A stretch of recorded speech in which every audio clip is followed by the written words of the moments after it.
409 Sports, brought to you by Golden Triangle Emergency Center, Orange. The Lamar women's basketball team's off to an 0-2 start after losing to Kansas State 89-61 on Monday night.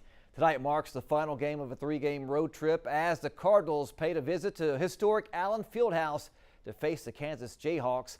Will they be able to get their first win of the season before coming home on Sunday? First quarter action, J.C. Denley going coast to coast. Foul in the bucket. Lamar trailed by one as a former Westbrook Bruin finished with 11 points. To the second quarter we go. Cards trailing by 3. Cameron Wilson knocks down a three-pointer, 7 points on 3 of 10 shooting. Later, Shayla Foreman. She's going to let it fly from the top of the key. 3 of her team-high 13 points. But it wouldn't be enough as Lamar drops to 0-3 on the season, falling 65-54. Well, what a season it's been for the Lamar football team. You know, they've already tied a school record as a 4-year institution with 8 wins this season. Of course, Lamar has been ranked all season long, and this Saturday, the Cardinals will battle number 15 SFA in a matchup loaded with playoff implications. Now, this series dates back over a century to 1923, but look, this game might be the biggest one to date. A win by Lamar would put them in position to win the Southland Conference Championship. The last conference title by Lamar, that was back in 1971. Of course, SFA's defense comes in ranked second in the nation in fewest rushing yards allowed and 5th in the country in fewest points allowed. That means Lamar cannot be one-dimensional, and they're going to have to throw the football if they want to escape Nacogdoches with the win. Head coach Pete Rosamondo knows his offense will have their hands full on Saturday. A lot of really good players, a lot of veterans, a lot of good players.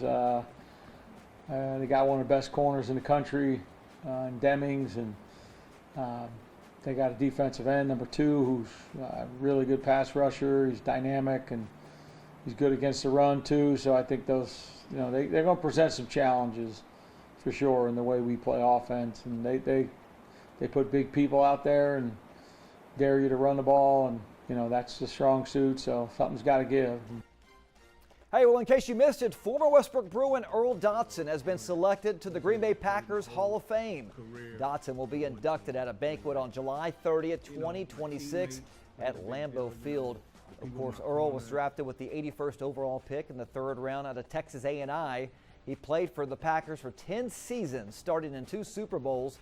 Dotson also earned the Ed Block Courage Award back in 1999 and was inducted into the Texas A&M Kingsville Hall of Fame in 2003.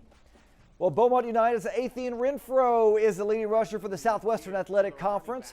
On Saturday, Renfro ran for 145 yards on just 18 carries, including a touchdown as Texas Southern lost to Alabama State 42-24. It was the 3rd time out of his last 4 games that the junior has rushed for at least 133 yards or more. For the season, he has 807 yards and 7 touchdowns. Well, the Houston Astros are hiring former Lamar Cardinal Anthony Iapozzi as their new hitting coach. Iapozzi served as first base coach for the Detroit Tigers since the 2024 season. He's been with the organization for the past 3 years, managing Detroit's AAA affiliate, the Toledo Mud Hens, in 2023. So that's awesome to see. A local guy, played at Lamar, now going to be the hitting coach for the Houston Astros. So hopefully they can do better than what they did this year and go back to the World Series and win themselves a ring. Yeah, it's always good seeing local guys do big things. All right. Thank you, Nick.